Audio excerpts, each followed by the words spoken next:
There we go. There we go. We're back in action. Back in action. Need to clear these little froggies out of my throat, mate. Go for it. Me, me, me, me, me, me, me. Oh!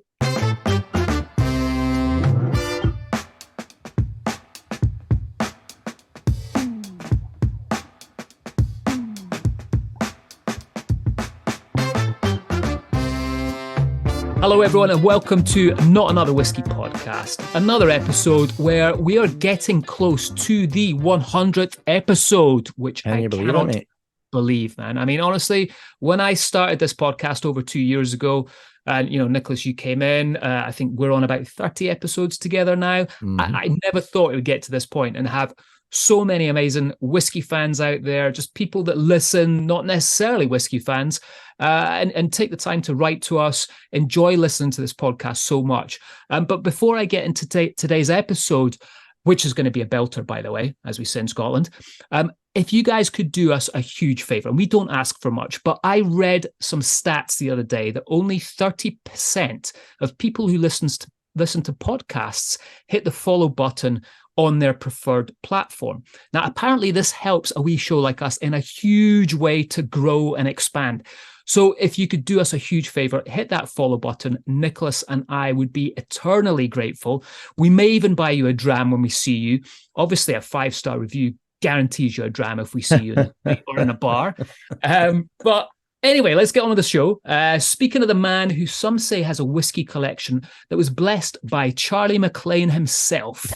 As always, he's helping me out with today's episode, the one and only Mr. Nicholas Palaki. How are you, mate? I'm very well. At times like this, Mitch, this is when I ask myself, what would Charlie McLean do? Right. Do you know what I mean? Dude, every day I ask myself that. So what would Charlie do? Like you said, today we have an absolute cracker of an episode coming up on a topic that you and I know, and we've got very strong opinions of, which is whiskey cask investment and the companies that sell casks of whiskey to private clients. Now, some of these companies doing so have promised inflated returns on their investment, and some don't even have the stock that they're trying to sell people in some instances. And we've seen this kind of being a hot topic within the whiskey world over the past few years, but especially at the moment and this week, where there was an announcement of a group of people who plan to advise clients on the pitfalls of this. They're called the Cask Whisky Association, or CWA, as we get into this interview, as you'll hear. So today we've got a great show lined up, including an interview with Colin Hampden-White, who's going to give us the lowdown of all this newly formed CWA and all the things that come with it. So complicated, mate. We've got the CWA and the SWA now. Like, how are we going to deal with these acronyms? You know what I mean? WTF. But yeah, indeed, mate. Like, but I thought, face, isn't it? But I think, like, what we should do, maybe not everyone's aware about, what's been going on with regards to these companies that are out there, this whole scenario that we've seen kind of arise within the last sort of decade, I'd say, within the Scotch whisky industry. So let's tee this up a little bit and look at the sort of history of cask trading. And more importantly, the history of these cask investment companies and how they came around. So you and I discussed how we were going to talk about this, right? And you made a really interesting point, because I was talking about the private investment cask companies. Then you went all the way back a little bit further, and we started talking about cask trading in general, right? Which when we talk about that, it's probably been around since the start of whiskey, the inception of whiskey. Let's think about this for a second. Farmers making whiskey up in the Highlands of Scotland, they were probably bartering whiskey for other goods. Maybe not casks at that point, but maybe, I don't know, bottles, flagons of new make, whatever it was that they had at the time.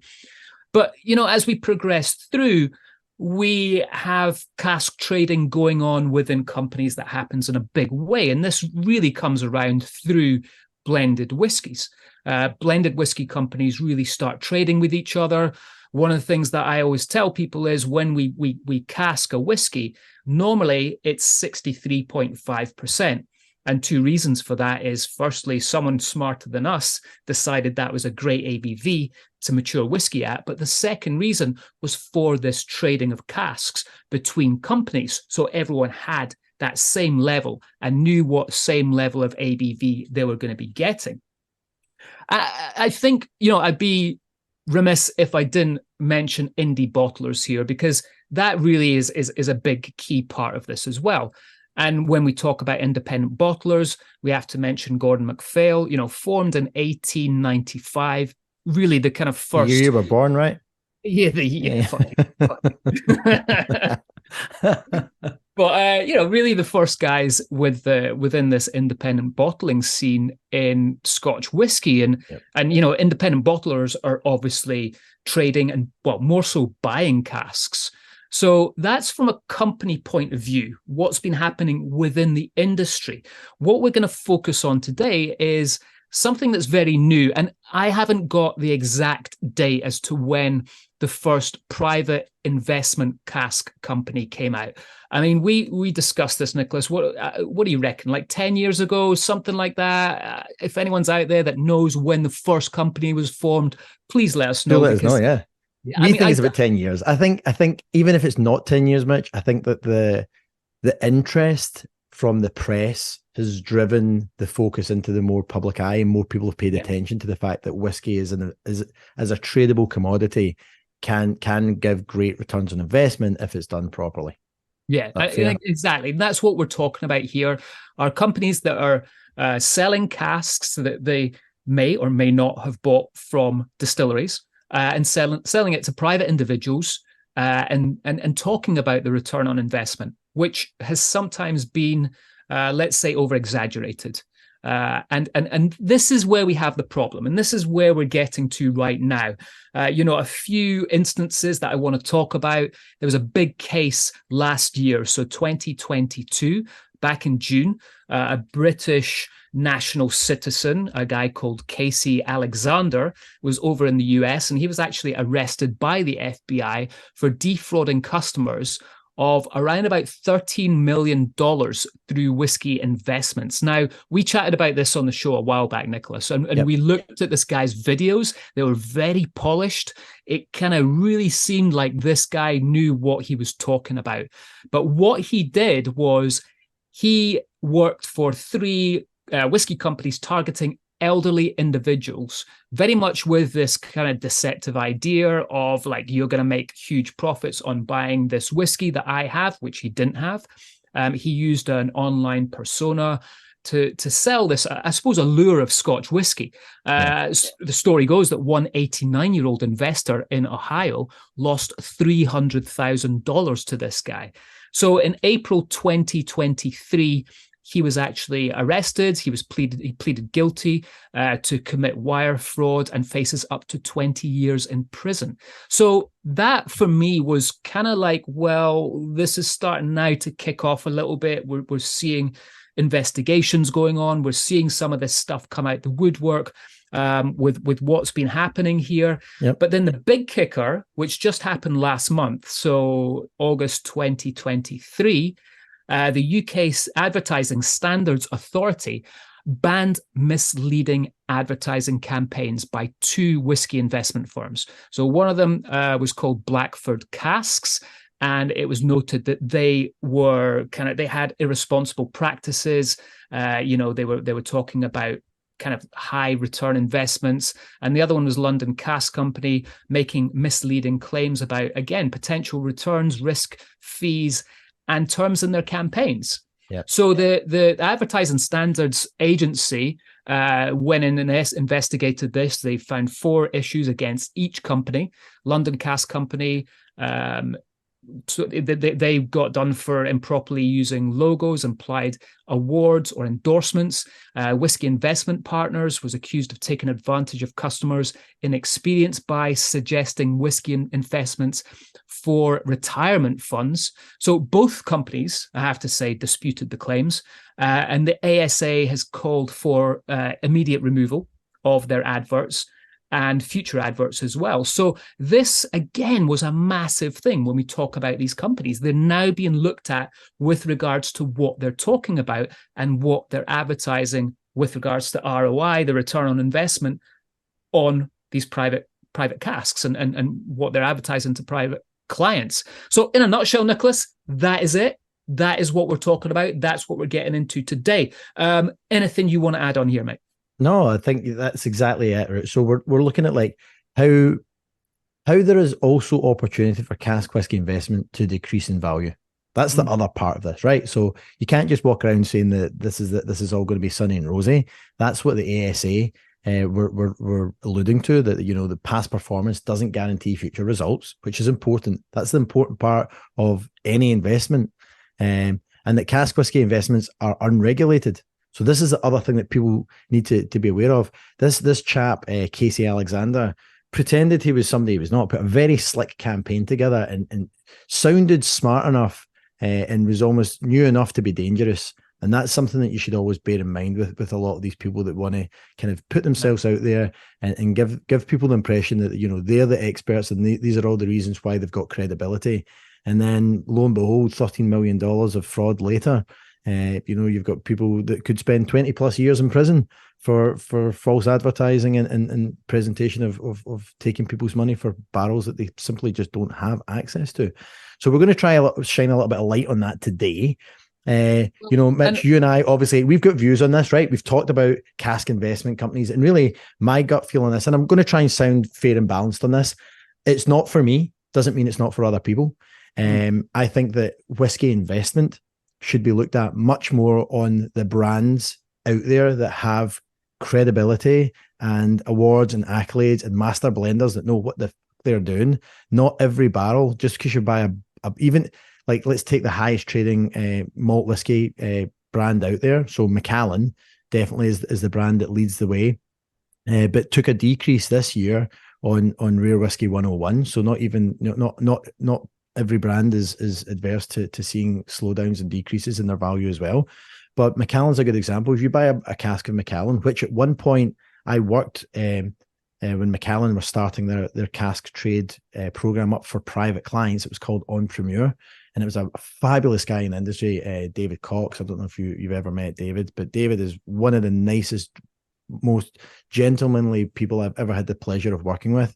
Really and nice. He really, they did a really great job of putting together these kind of VIP experiences for people coming to the distillery to lay down a barrel of new fill.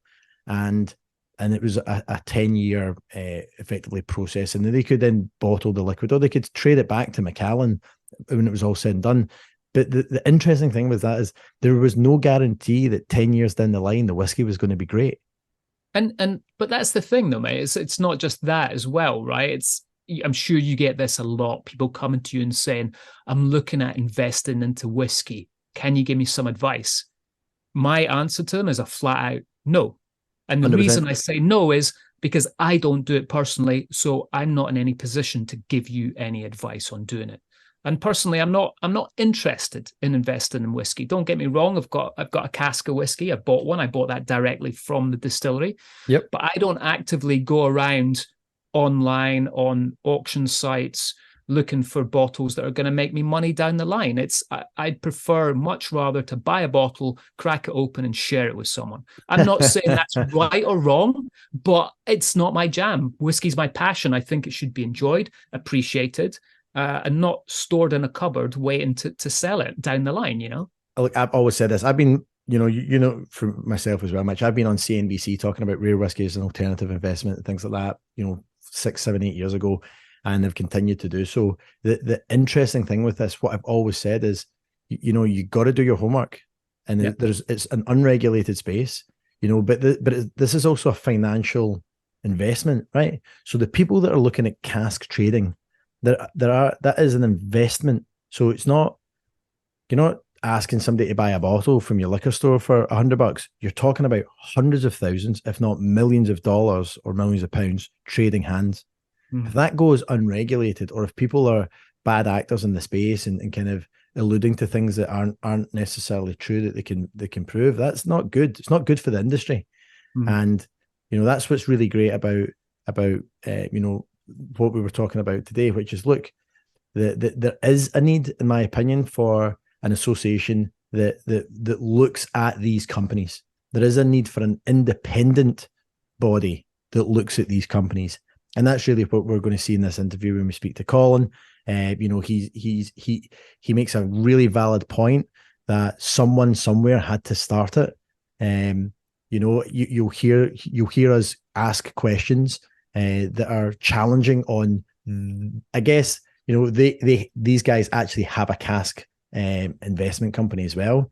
So maybe it's not appropriate for these guys to necessarily sit on the board. Maybe it is, that's up to the association and the voting rights that they put out, which Colin speaks to, which I think is really candid and open. So I guess in the interest of transparency, because usually Mitch and I like to clip things out if we say things wrong or need to repeat things or we stumble over our words, which often happens. In the interest of complete transparency, we're going to play this entire interview in raw format, completely and utterly untouched and unedited. So you'll hear me rushing to get to an airport at some point. But so apologies for that. But outside of that, I think it's a great interview. I think Colin does a great job of explaining why there was a need to put the CWA together and what the future of it will look like as it starts to grow.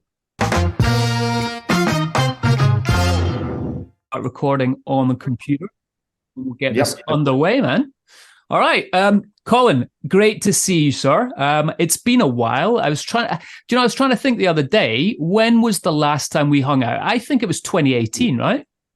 Yeah, at about 3 a.m. in the Balvenie Maltings, perhaps. Yeah, I don't know what you're talking about there. I think you might be right. That sounds about right. I was up staying in Torrin. I think that was the last time we saw each other. Yeah. Well, thank you so much for coming on the show, man. It's I know you're a busy person, so it's great to have you on here. Pleasure. Fantastic. So Colin, this is actually the first time I've got to meet you. So again, great for coming on the show and great to kind of connect with you. Tell us a little bit about your background, who you are, what you've been doing in the whiskey business, and then if you can, just tell us a little bit about what started the inspiration for Cask Whisky Association. Sure. I suppose, I started about 15 years ago as a writer. I was originally a photographer, and that took me into the booze world because, I loved booze and I couldn't afford half of it. So I thought, if I take photographs of the people that make it, then maybe I'll get to taste some nice things. And that happened. And then I got to write about the people that I was taking photographs of. And that led me down the rabbit hole of just exploring every single thing about whiskey that I could get my hands on. And since then, I've been writing away. My first gig was with Condé Nast. And then I ended up writing and editing Whiskey Quarterly magazine for 3 years. And then having said that I would only do 3 years, I held myself to that and had no idea what I was going to do next. And then we decided to do some TV, and luckily it worked. So I gave up Whiskey Quarterly in December of 2017. And by the end of February, we were starting to make TV for Amazon, which was a lot of fun. Yeah. That's it in a nutshell. Pretty quick that. Well, I do lots of other little bits and pieces here and there. I consult to a cask trading company, and that is where the whole idea of the Whisky Association came about. The company that I work for was created by a collector. He was first collecting bottles and then casks, and then and that's how I got to know him, sort of just on the whiskey scene. And then who's that? What's his name? Simon Aaron, and he's the owner of Cask Trade. And he tried to find the casks that he'd bought and have them all collated, all put into one account. And it took him about 18 months.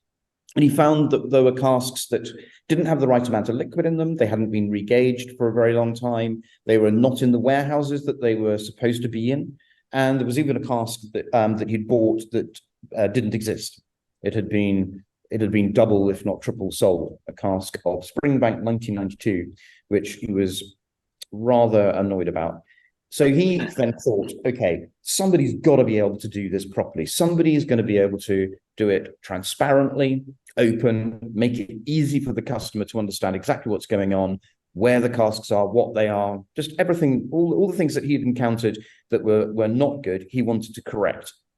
He'd sold a business not that long ago, so he had the backing to be able to do it. And he asked me if I would come and help. And I said, yeah, okay. If you're going to do it properly, if you're going to do it correctly, then definitely I'll come and help. And that was about 3 years ago. So from that, we came across lots of other issues within the cask trading industry, which were mainly companies that were either behaving irresponsibly, unscrupulously, or some of them actually, it was just out of naivety and inexperience. They didn't know what to do, and they didn't know how to do it. So we thought, okay, what if there were a body that helped with that? It helped with best practice, so that if there were companies out there that were starting up, they could come to it for advice on how to do it the best way. And then also customers would have a safe place to go to be able to buy and sell casks as well. There was sort of a trusted group of cask traders. And it's open to everybody. That was the key thing we wanted this association to be, was inclusive. So anybody can apply to join, and the structure keeps it independent. So the members of the association can't keep out other companies if they fit the criteria.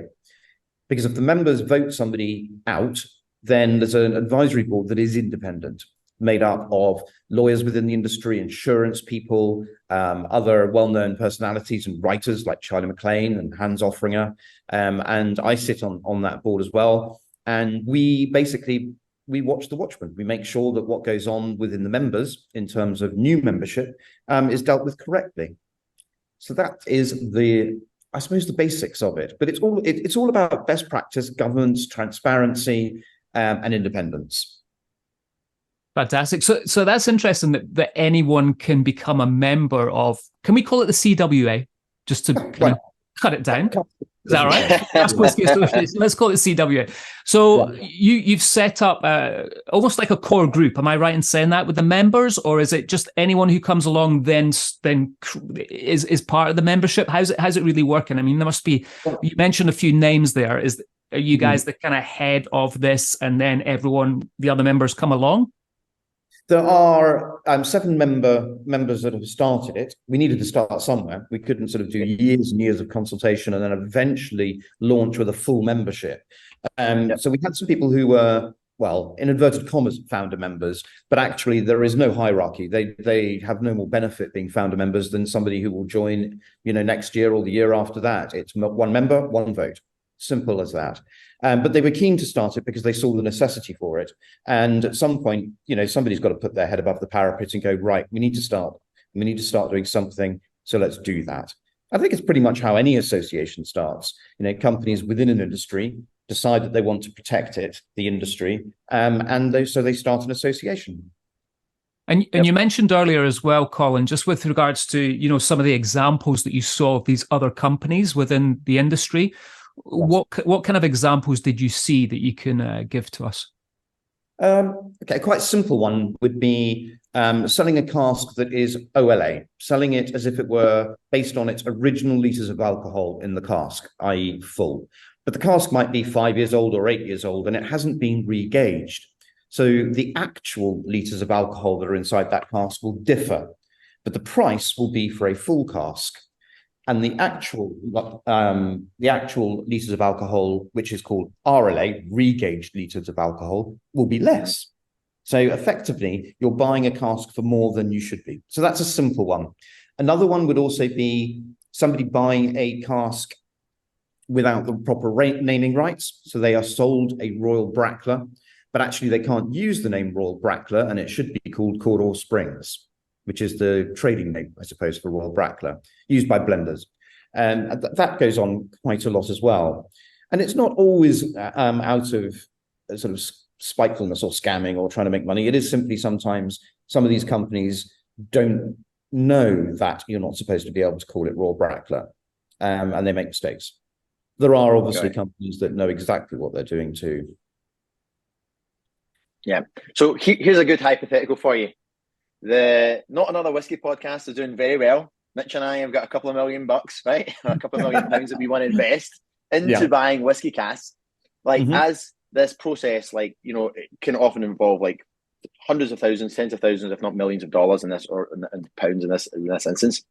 What would this process look like for us coming to the CWA, looking to invest into this process? What financial regulations are there to kind of help navigate us through that and protect us as that investor effectively into the space? And what does the CWA bring to the table to support?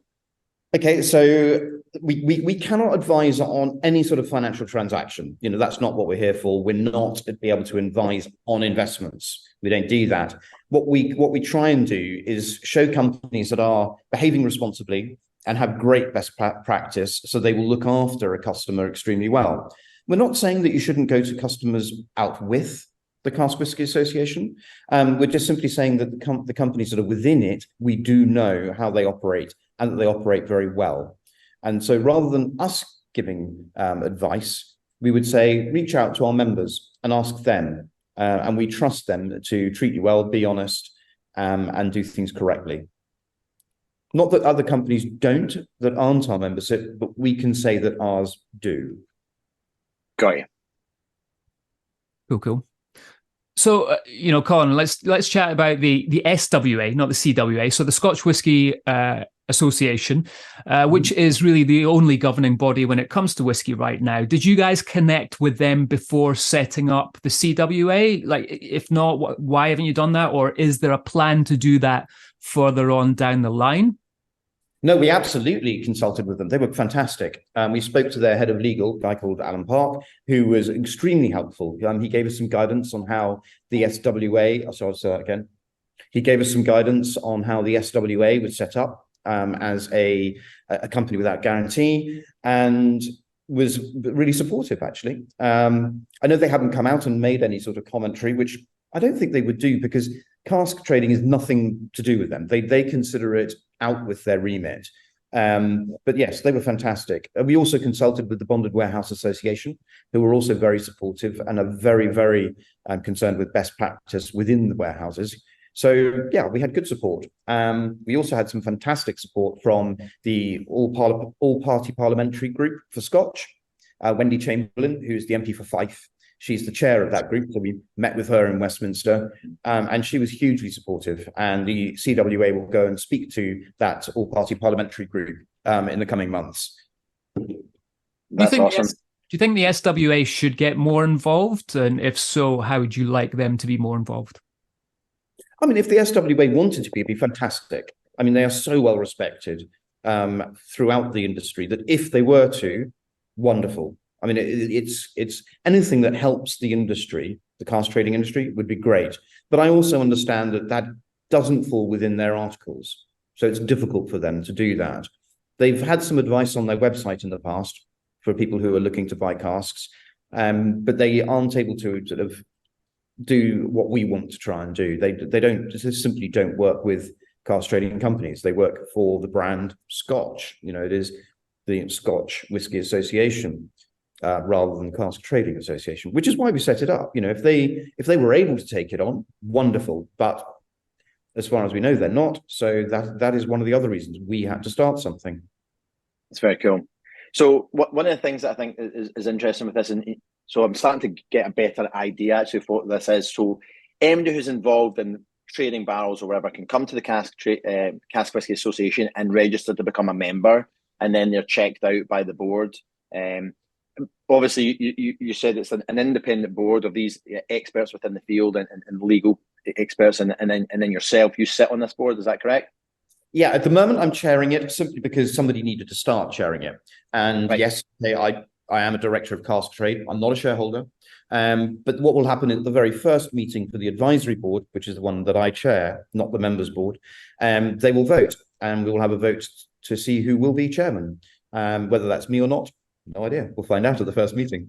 But so that's where my question was going. How do you avoid that conflict of interest? I guess if you sit like, because there's a financial aspect of this, right? So people make money on trading barrels, yeah. And obviously you guys, yourself, and your partner, Simon Michael Aaron, he's obviously got like vested interest in this. So how do you guys divide and conquer to ensure that this association moving into its next steps doesn't become a situation where you've got like the fox looking after the hen house kind of thing, but you've actually got like nobody who's involved in the actual trading of barrels that can financially benefit from it sits on this independent board to look at who's then. I think that's a very good question, and it's also it's pretty difficult, because if we look at the people who are involved, who understand Scotch on that advisory board, that all of us in some form or other are going to benefit in some way. So I work with Cask Trade, for example. I also I've written some work for William Grants, for example. Charlie McLean works with Diageo. He works with the Cask of Distinction. Hans Offringer, he advises the SWI, which is one of the members. And I think that just generally speaking, we have so many different things that we do that I'm hoping that people will see us as a group to be transparent enough, to trust us enough. That also having George Freer, for example, from Shepherd Wedderburn, the lawyer on our advisory panel, that they would also see a lawyer as being independent and trying to keep us independent too, as well as Graham Dempster within Bruce Stevenson Insurance Company. So I mean, I think that it would be very difficult to have people who had no interest in casks at all, who would be independent and know the Scotch industry well enough to be able to make a judgment call. But this is the best that we can do. Yeah, part of me agrees with you there, but part of me also thinks, look, that like for us, like Mitch as well, like we all work with whiskey companies, we've all traded, we've all effectively got our hands in, and you know, we make money from the Scotch whisky industry, right? But there's a difference between being involved in the industry and then being involved in the casks trading side of things as well. Yes. So I think that that's the distinction I'm trying to make. Like, yes, people work for William Grant & Sons and make money and consult and do all these other things. Yes. But William Grant & Sons are not in the cask trading business. So making money from William Grant & Sons is separate from, we have an independent company that just buys and trades barrels, which is what London Cask Traders does. How do you sit on that and make peace with that? Because obviously, and being candid, like, obviously this is something that's been flagged in the press just this week, right? So we've seen stuff in Business Insider, we've seen stuff in Forbes magazine, and it's not particularly positive right now. I think if that's fair to say. Do you know the person who wrote in Forbes magazine what they do? I do. So I get that as well, right? But I think that the point isn't valid. The point isn't less valid just because of how they make money as well. So I know that they do things and they trade barrels and they do some other stuff as well. But what are your thoughts? Like, how do we get it into a positive place?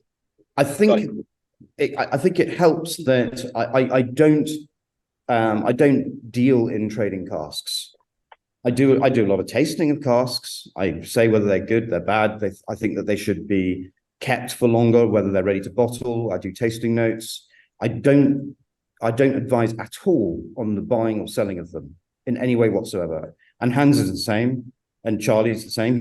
We look at quality, and if they come to us for advice on, and they did at the beginning, you know, on how things were run, what's the best way to perhaps do things.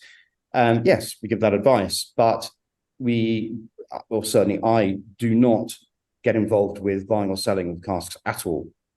That's not what I'm here for. Who would you love to see come in? Is there people that you're like that? I'd love to see these people be on this board, or like people that come in. Who would you like to see kind of come to the association to be a part of it? Is there any like must-haves that you'd love to kind of add into the list? There are, and I can't say because we're talking to them right now. Okay, there you go. There are some good people that people will absolutely know, and yes, they work for other companies. They work for some quite big companies. But I think they are people that people respect and will know and will trust, because these people, I mean, all the companies do trade in casks. We know that. You know, even William Grants at a very high level will trade in private clients with casks, as do White Mackay, as do everybody really. It's not as well publicized, but everybody does trade in casks. So, you know, nobody is completely removed from it, but it's not the core business. I mean, William Grant's core business is producing bottles and selling them all over the world, as do many other of the big companies. But what our primary concern is with being able to just protect the consumer from companies that aren't behaving well. And if those companies are doing it unscrupulously, well, you know, that's kind of up to them. If there are companies that want to know how to do it well, we'll help them. You know, we're not trying to create a boys' club. Anybody will be able to join as long as they pass the criteria for being able to join. There's going to be no closed doors to good practice. I want to go. I like that. I think. Go ahead. Sorry, Mitch.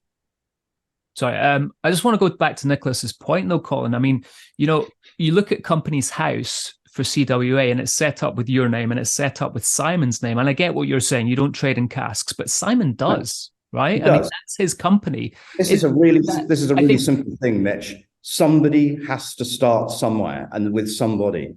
Yeah. Somebody's got to put their head above the parapet and start it.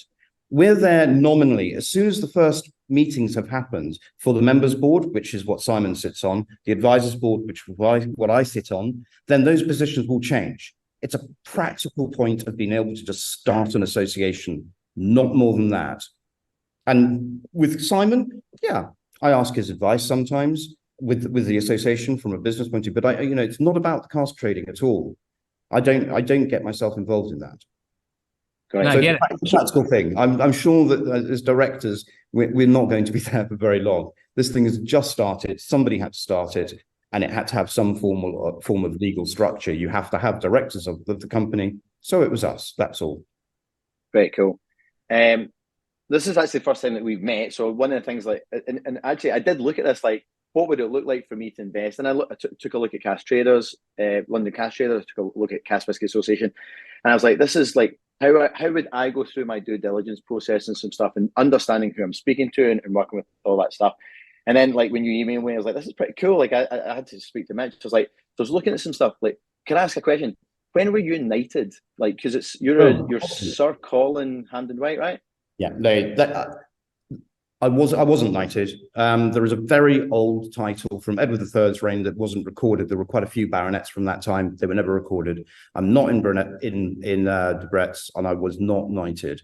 Some people have used the title by mistake, and some people still do. I don't.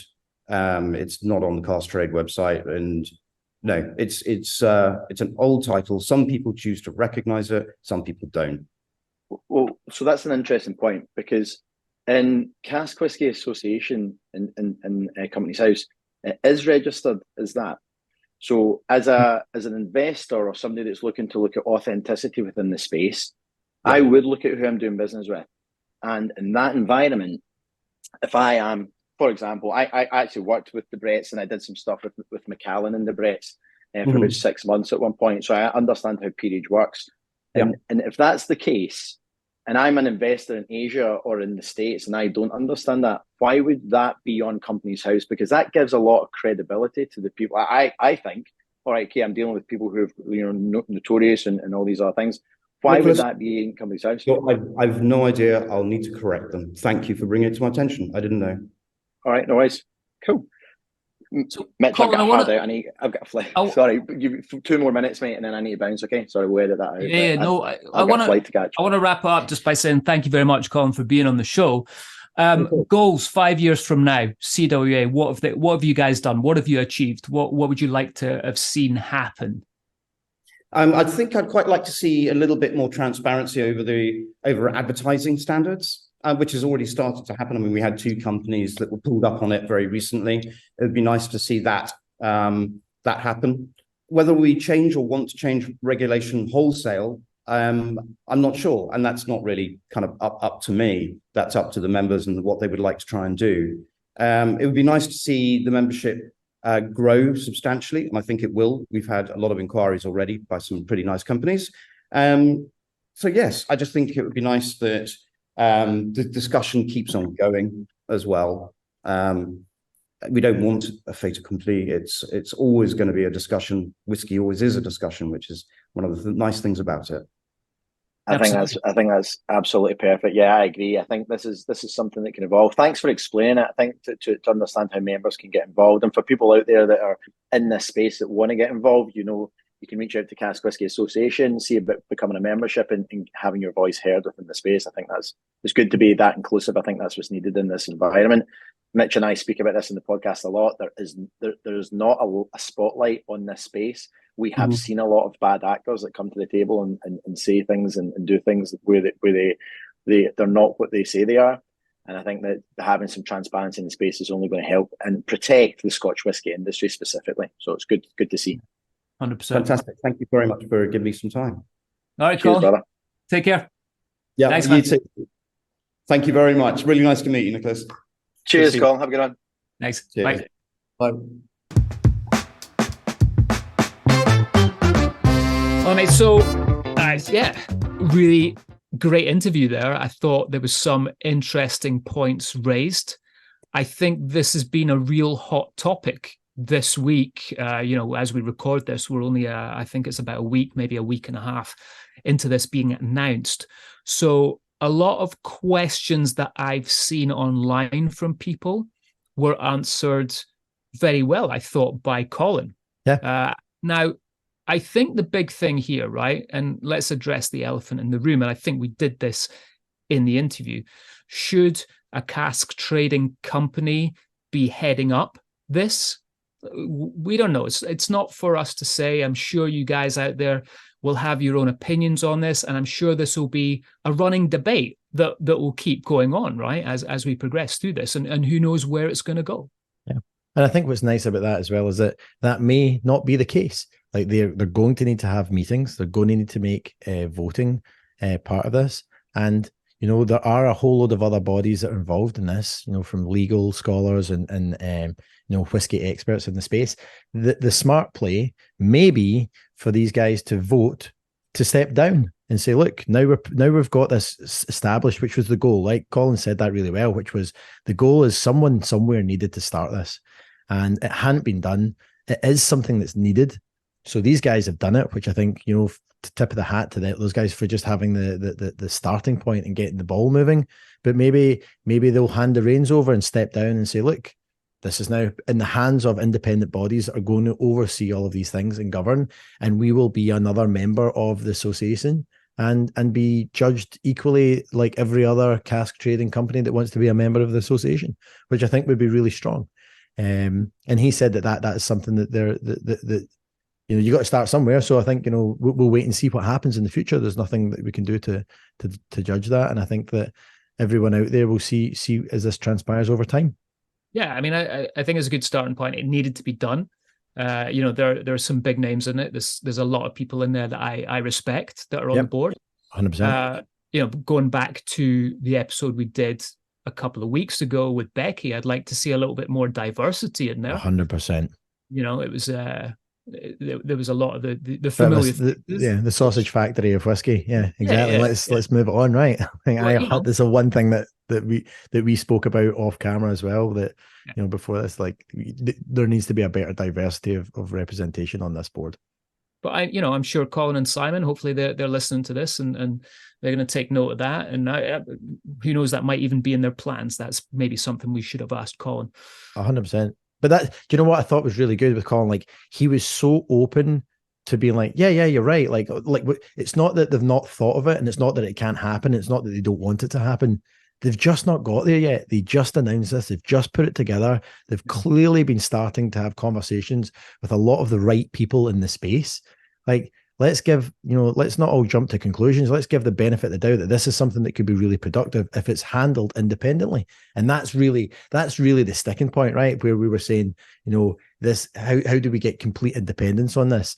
And I think that will happen over time. Like they've got to get it going first before they can step down. You can't just be like, well, if there's nothing to step down from, then there's nothing to step down from. But I think that, that's something that'll happen down the line, and we'll start to see this just really being a governing body, independently run by people that don't own cask investment companies. That's going to give it a lot more credibility and a lot more authority to do what it needs to do.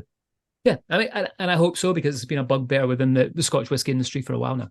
100%. Anyway, moving off this subject, let's talk about what is happening tomorrow. I jump on a plane, and this time tomorrow I will be about 4 hours from seeing your good-looking face, mate.